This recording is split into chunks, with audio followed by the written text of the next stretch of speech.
대통령으로서의 직책을 성실히 수행할 것을 국민 앞에 엄숙히 선서합니다. 11월 9일 출범 2년 6개월을 맞이한 문재인 정부. 정부의 성과를 과장해 칭찬해도 안 되지만 억지로 깎아내려서도 안 됩니다. 사실은 사실대로 인정하면서 다음을 논의해야 국가와 국민께 도움이 됩니다. 언론들은 정부 임기 절반을 돌아보며 여러 정책에 대해 다양한 평가를 하고 있는데 일부 언론들은 일부 결과만을 근거로 과도하게 부정적인 평가를 남발. 특히 정부의 경제 정책에 대해 최악, 비극, 암울, 낙제 등 극단적 표현을 써가며 과도한 비관론을 제기하고 정부의 정책 방향을 바꿔야 한다는 주장까지 내놓았다.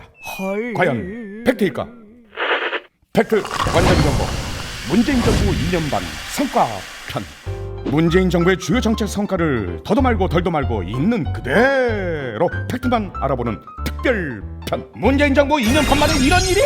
첫 번째, 한국 경제의 객관적 성과. 한국의 GDP는 2018년 기준 1조 7,208억 9천만 달러로 세계 10위. GDP 증가율은 노무현 정부 5년 37%, 이명박 정부 5년 32%, 박근혜 정부 5년 14%, 문재인 정부 단 2년 만에 이전 정부보다 높은 17% 증가. 1인당 국민소득 3만 달러를 달성해 세계 7번째로 3050 클럽에 가입. 식민지배 경험 국가 중 최초라는 사실은 덤. 국민소득 증가폭은 노무현 정부 5년 1만 달러, 이명박 정부 5년 1,600달러, 박근혜 정부 5년 2,800달러, 문재인 정부 단 2년 만에 역시 이전 정부보다 2배 정도 많은 5,000달러 증가. 올해 3050 클럽 중 한국 경제 성장률은 2위, G20 중 5위 기록 전망.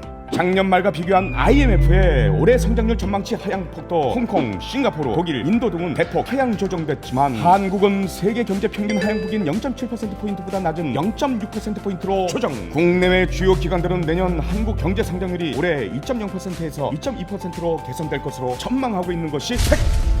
무디스, S&P, 피치 등 3대 국제 신용평가 기관은 한국의 국가 신용 등급을 역대 최고 수준으로 평가. 인정!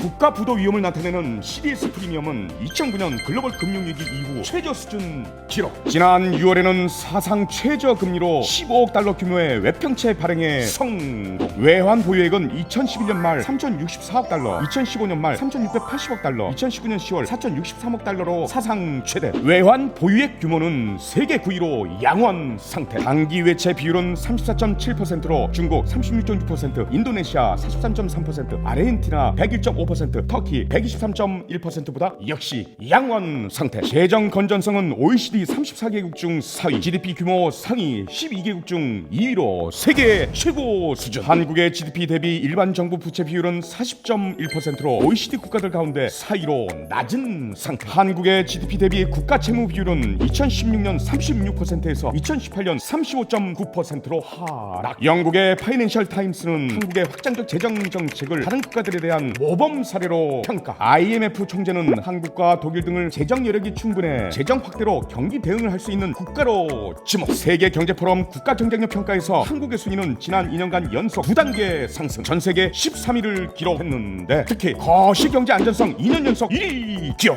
와우, 1위는 언제나 짜릿해. 두 번째, 미래 먹거리 투자와 혁신 성장 노력. 2019년 4월 세계 최초 5G 서비스 시작. 5G 네트워크, 수소차, 바이오 산업 등 미래 먹거리 준비를 착실하게 진행 중. 전기, 수소차 보급, 핀테크 산업 육성 등 혁신 성장을 위한 노력 역시 적극 추진 중. 연구 개발 투자는 2016년 19.1조 원에서 2019년 20.5조 원으로 처음 20조 원 돌파. 벤처 투자액은 2016년 2.2조 원에서 2019년 9월 3.1조 원으로 역대 최고치. 연말엔 4조 원으로 예상. 기업 가치가 10억 달러 이상인 스타트업 기업을 일컫는 유니콘 기업이 2016년 2개사에서 2019년 6월 9개사로 늘어 사상 최대 규모 성장 중. 국내 데이터 산업 시장 규모 15조 원 돌파. 신산업 성장의 걸림돌을 제거하기 위해 세계에서 가장 완성된 형태의 규제 샌드박스 제도를 도입한 후 시행 9개월 만에 무려 141건을 승인. 처음 제도를 도입한 영국이나 일본과 비교해 빠르게 정착 중. 5G 민족답게 혁신 성장 역시 빠르게 추진 중인 것이 팩트.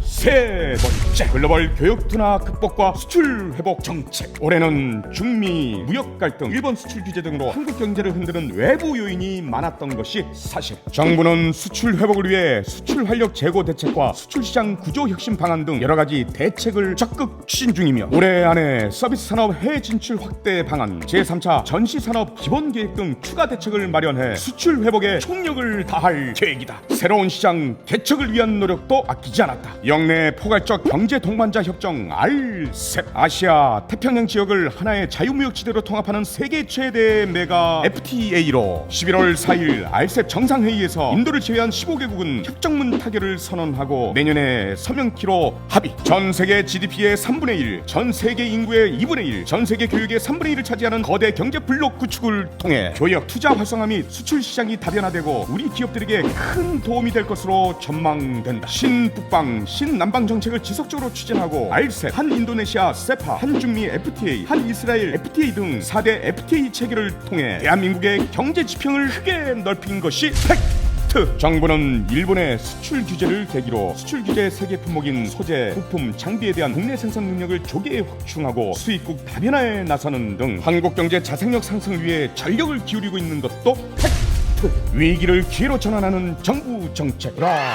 네 번째, 공정한 경제 질서 확립. 하도급법 개정을 통해 대기업의 전석거래 강요, 부당 경영 정보 요구 등을 금지하고 가맹본부의 보복 조치 금지 제도를 도입하는 등 하도급, 가맹, 유통, 대리점 분야의 가불관계 문제를 개선. 그 결과로 대기업, 중소기업 간 상생 협력이 확산되고 있는 것도 문재인 정부 출범 이후 달라진 모습이다. 상생 협력 기금은 올해 9월 기준 1조 741억 원 조성. 연쇄 부도 위험이 큰 어음을 대체하기 위해 도입된 제도인 상생 결제액은 지난해 100조 원을 돌파. 자영업 정책 기조도 대기업 억제에서 상생으로 전환되면서 문재인 정부 출범 후 대기업, 중소기업, 골목상권 간 상생 협력은 더욱 활발해질 전망인 것이 팩트. 정부의 성과, 이것이 끝이냐고 그렇게 생각했다면 제대로 경기도 오산이다. 모두를 깜짝 놀라게 한 정부의 정책성과 목록은 아직도 한참 남았다는 사실. 문재인 정부의 주요 정책 성과를 더도 말고 덜도 말고 있는 그대로 팩트만 알아보는 특별편.